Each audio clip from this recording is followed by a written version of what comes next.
Hello जी friends, चलिए सिलते हैं एक अम्ब्रेला फ्रॉक। सबसे पहले हम ले लेंगे एक फ्रेश कपड़ा एंड उसके बाद ले लेंगे हम टेट्रोन का एक बना हुआ नेक। अगर आप ये देखना चाहते हैं कि मैंने नेक कैसे बनाया है तो मेरे यूट्यूब चैनल पे शॉर्ट वीडियो अपलोड है, आप वो भी देख लीजिए। चाल का साइज बड़े करते हुए हम इसे कपड़े के साथ अटैच कर देंगे और बिल्कुल ढीले ढीले हाथ से करना, ना कि खींच के। अगर तुम खींच के करते हो तो उससे कपड़े का साइज खराब हो जाता है और फिर गले का जो शेप है वो भी खराब आता है। अगर आप बिगनर्स हैं तो आप रेडीमेड गले भी ले सकती हैं, रेडीमेड भी बिकते हैं, ये पैकेट्स में आते हैं। और जो गाइस हल्के हाथ से कपड़ों को घुमाना है, गले को भी घुमाना है, बिल्कुल हल्के हाथ से, बिल्कुल ना ही जोर देना ना ही कुछ, ना उसे खींचना है, गले को कुछ भी नहीं करना। और जी पूरा सिलने के बाद हम इसके साइड का जो एक्स्ट्रा कपड़ा है उसे कटिंग कर देंगे। आप कितना भी स्पेस दे सकते हो कपड़ों में, 1 इंच का कपड़ा भी काट सकते हो, 1.5 इंच का कपड़ा भी काट सकते हो। वैसे तो मैं 1 इंच से कम इंच का कपड़ा ही काट रही हूँ जिससे अच्छी फिनिशिंग आए। और इसके बाद हम इस कपड़े को भी रख के सिलाई से सी देंगे। और आप सिलाई का चाल जो होती है उसे बड़ा रखना और इसे भी हल्के हल्के हाथ से सिलना है। बस हल्के हल्के से इस तरह से चुन डालते चले जाओ और सिलते चले जाओ, ज्यादा जोर नहीं देना, चुन खुद ब खुद डलती चलेगी। और दूसरी साइड एक भी चुन नहीं आई, बिल्कुल फिनिशिंग आनी चाहिए दूसरी साइड। इस साइड पर चुन डालते रहना लेकिन दूसरी साइड चुन नहीं आए। अगर आपको कहीं भी इसे घुमाना है तो इसके फुट उठाकर ही घुमाइए, नहीं बस गला ऐसे घुमा दिया और सिलते चले जा रहा है, उससे गले का शेप खराब हो जाता है। तो जब भी घुमाए मशीन के फुट उठाकर ही घुमाए। और बस अब ये रेडी है। अब इसे हम लगाएंगे अपनी जो कोटी काटी है हमने ब्लाउज को, उसकी फ्रॉक के ऊपर की कोटी जो रहती है पेटी, उस पे लगाएंगे। लेकिन पहले इसे लगाने से पहले हम कमीज को बिल्कुल बराबर करके छोटा सा एक कट लगा लेंगे पहचान के लिए, जिससे गले का साइज इधर आधर ना हो जाए शोल्डर पर। और फिर उसके बाद धीरे पे आप गले पे भी कट लगा सकते हो, या फिर आप अगर फ्रेश कपड़े बना रहे हो तो बस ऐसे ही मिलाकर निशान लगाकर उससे भी सिल सकते हो। और इसकी बिल्कुल टेट्रोन से नीचे उतारते हुए कपड़े की बिल्कुल मिलाकर सिलाई करनी है, सुई। अगेन रिपीट कि इसे भी घुमाना नहीं है, बिल्कुल हल्के हाथ से। और एक भी चुन नहीं आए, कपड़ा खींचे नहीं और ना ही तीरे पे फैले गला, बिल्कुल जैसे है ऐसे ही रहना चाहिए एक सार। ज्यादा खिंच जाता है तो उससे फिर जब हम पहनते हैं ड्रेस तो तीरे उतरते हैं, ऐसे नहीं होने चाहिए, बिल्कुल ढीले ढीले हाथ से सिलाई करनी है। और फिर उसके बाद लीजिए हमारा गला भी लग चुका है। अब जो हम इसकी कटिंग करेंगे तो इसमें हमें 1/2 इंच से भी कम कपड़ा रखना है, ताकि ये जब हम गला मोड़ते हैं तो उसमें मोटा मोटा ना फील हो। बस ये इसलिए कटिंग हो रहा है जिससे गला नहीं निकले। और इसमें छोटे छोटे कट लगा लेंगे जिससे फिनिशिंग आ जाए। आप लगा सकते हो, नहीं भी लगा सकते हो, मर्जी है। ये कट लगाते हुए समय आपको ये ध्यान रखना है कि सिलाई ना कटे, बस उसके बाहर बाहर। और फिर उसके बाद हम इसे अंदर की साइड फोल्ड कर देंगे फिनिशिंग के साथ। और जो फिनिशिंग के साथ ही सिलाई लगा लेंगे किनारी पे, बिल्कुल जगह नहीं छोड़नी, बिल्कुल किनारी पे ही चलनी है सुई, जिससे कि फिनिशिंग आ सके और गला भी एक जगह रुक जाए। ये देखिए गाइस हमारा गला कितना ज्यादा फिनिशिंग के साथ आराम से सिला जा रहा है। इसमें एक भी चुन नहीं आई क्योंकि हमने बिल्कुल ढीले हाथ से सिलाई करी है और ना ही फूट रख के कपड़ों को घुमाया है, फूट हटाकर कपड़ों को घुमाया है, तो उससे बहुत अच्छी फिनिशिंग आ जाती है माशाल्लाह से। और बहुत ही आसान रहता है ये, ना इसमें कोई इस तरह से। बस हाँ ये है आपको पूरे ध्यान से सिलना है। देखिए कितनी फिनिशिंग आई। अब चलिए इसे साइड रख देते हैं, अब बैक साइड वाला गला बनाते हैं। तो जी गाइस जब हम गला बनाते हैं तो हम कितना चौड़ाई ले रहे हैं वो आप अपने हिसाब से नहीं ले सकते, वो आपने जो फ्रंट में गला बनाया उसके हिसाब से ले सकते हैं। लेकिन लंबाई आप अपने हिसाब से ले सकते हो, 5 इंच, 4 इंच, 6 इंच, जैसे बहुत से को डीप गले पसंद होता है अपने हिसाब से। और जी फिर बस इस तरह से निशान देख लीजिए गाइस। और आप ये भी कॉपी पे लिख सकते हैं याद रखने के लिए। बस इसे ढीला हाथ से रखते हुए काट लेना और तीरे को पकड़ लेना है जिससे कि तीरा इधर उधर ना हो, बिल्कुल दोनों तीरे बराबर ही रहने चाहिए। गाइस ये कट चुका है। और जी अब काटेंगे हम उरेब की पट्टी, जिससे कि बैक साइड के गले बनते हैं। आप चाहो तो फ्रंट साइड के गले भी उसी से बना सकते हो, लेकिन मैंने बनाए हैं टेट्रोन से क्योंकि उससे ज़्यादा फिनिशिंग आ जाती है, लुक आ जाता है ड्रेस में, थोड़ी ड्रेस एलिगेंट लगती है। अब हम बैक साइड के लिए इसलिए बना रहे हैं थोड़े मुलायम लचक टाइप के लिए, क्योंकि बैक साइड में ऑब्वियसली यही लगता है, टेट्रोन बहुत कम लोग लगाते हैं। तो इसे उरेब की पट्टी को और हम दोनों पट्टी को जोड़ लेंगे, थोड़ी एक्स्ट्रा कट करते हैं ताकि। और ये भी बहुत ज़्यादा ढीले हाथ से सिलनी, इतने से भी नहीं खींचना। अगर आपने ये खींच दी तो फिर उसके बाद जब आप ड्रेस पहनोगे तो गला खिंचा खिंचा रहेगा, बहुत क्या एक्स्ट्रा कपड़ा देगा, क्योंकि ये उरेब होता है ना तो ये और खुद ही खिंच जाता है। आप बस तो इसे थोड़ा लूज छोड़ के जब सिलना है बस इस तरह सिल के एक्स्ट्रा काट कर देंगे। और इसमें भी ये छोटे छोटे कट लगाने हैं और ध्यान रखना है कि सिलाई ना कटे और ना ही ज़्यादा गहरा कपड़ा कटे।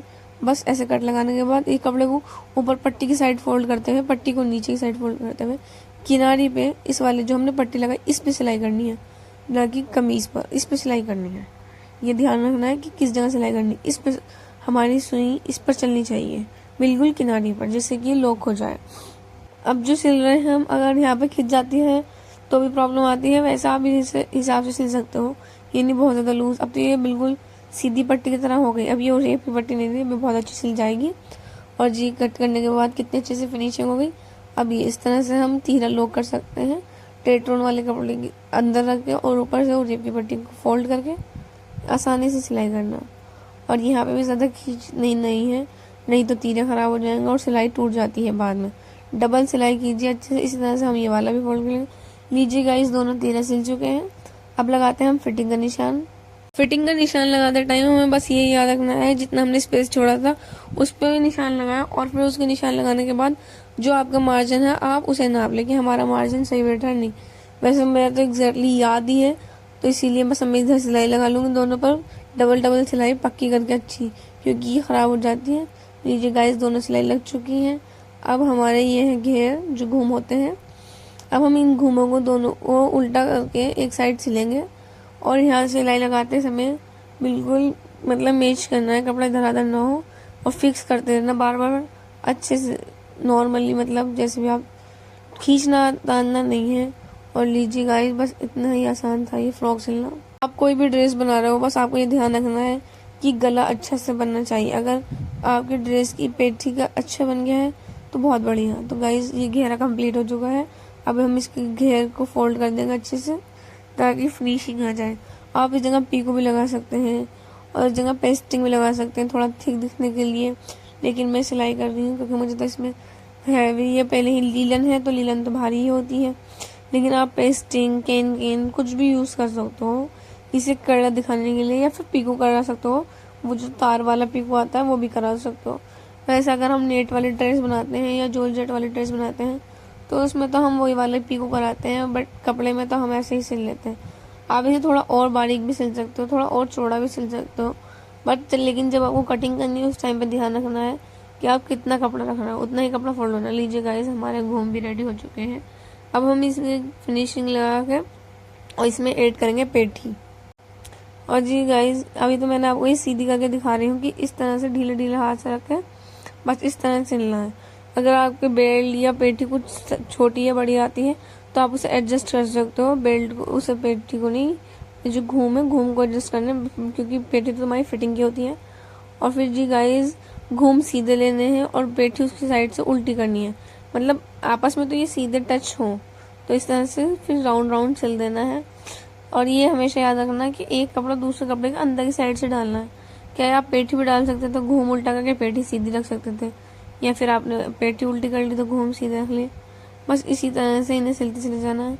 ये भी इस जगह उरे भी है, इन्हें भी नहीं खींचना, क्योंकि हमने जो अम्ब्रेला काटा था वो आड़ा कटता है उस टाइम पे, तो वो भी उरेब होता है। और ये जो एक्स्ट्रा कपड़ा रहता है इसे फोल्ड करके सिलना है, नहीं तो ये बाद में बहुत ही प्रॉब्लम देता है। देखिए कितनी फिनिश, एक भी चुन नहीं माशाल्लाह से, और कितनी आसानी से ये फ्रॉक सिल चुकी है। अब बनाते हैं आस्तीन। अगर आपने इस वीडियो का पहला पार्ट देखा होगा जिसमें हमने आपको ये कटिंग करना दिखाया तो आपको पता होगा ये हमारे फ्रॉक में थोड़ी सी ना कली की जगह दे रही थी, तो हमने उसकी जगह ये कली लगा दी है। और जी अब गाइस, हम इसकी मोरी मोड़ रहे हैं। आप अगर तुरपाई करना चाहते हो तो आप चाल बड़ी करके तुरपाई करना, पर मुझे तुरपाई नहीं करनी, मुझे ऐसे ही पहननी है, तो मैंने तुरपाई चाल को बड़ा नहीं करा। जो हम नॉर्मल फिटिंग वगैरह की जगह यूज़ करते हैं उसी चाल से हमने ये सिला है। इसी तरह से हम दूसरी वाली आस्तीन भी रेडी कर लेंगे। बस जैसे अब हमने ये रेडी की है, जोड़ वगैरह लगा के, और हाँ, दोनों साइड भी कलियां लगा सकते हैं, एक साइड भी। और इस जगह नाप लेंगे, बहुत ही हल्के से नापना, खींच के नहीं। और हमेशा जब भी कपड़ा आस्तीन काटो ना तो मूढ़े का कपड़ा एक्स्ट्रा ही रखना, क्योंकि जब हमारा कपड़ा एक्स्ट्रा होता है तो बहुत अच्छे से फिट हो जाता है। और क्या है, आप सिलने के बाद फिनिशिंग लगा सकते हो। ये नहीं कि पहले आप कपड़ा कम कट कर रहे हो और मतलब फिर उसके बाद लगा रहे हो तो खींच के लगा रहे हो। खींच के लगाने से लुक अच्छी नहीं आती गाइस, बिल्कुल भी। और हाँ, मोरी पे भी डबल करना है, मतलब डबल ट्रिपल कितने भी कर लो, मोरी लॉक होनी चाहिए अच्छे से। और फिर उसके बाद मैं तो वैसे पूरी ही सिलाई डबल करके सिलती हूँ, क्योंकि इससे ना अगर आपका धागा चटक रहा है तो फिर कपड़ा नहीं ख़राब होता। क्योंकि हमारा ऐसा होता है ना, बहुत से कपड़ों पर सुई नहीं चल पाती, तो सबकी सुई तो अलग होती है, लेकिन फिर भी हम उस धागे को डबल करके सिल देते हैं, तो उससे अच्छा लॉक रहता है। तो जी लीजिए गाइस, मेरी आस्तीन सिल चुकी है और मैंने फिनिशिंग के लिए एक्स्ट्रा सारा कपड़ा कट कर दिया, जबकि उस बच्ची की ज़रूरत ही नहीं थी जो मैंने इसमें जोड़ डाला था। लेकिन फिर भी देखिए माशाल्लाह कितने अच्छे शेप की आ गई है। अभी जैसे हमने नापा था, बस वैसे ही आस्तीन को अंदर डालना है और कपड़े को उल्टा रखना है। जो हमने मतलब घूम और पेटी को जोड़ता टाइम रखा है, बस वही सेम। और जी गाइस, बस इसे भी ढीले ढीले हाथ से लॉक कर देंगे।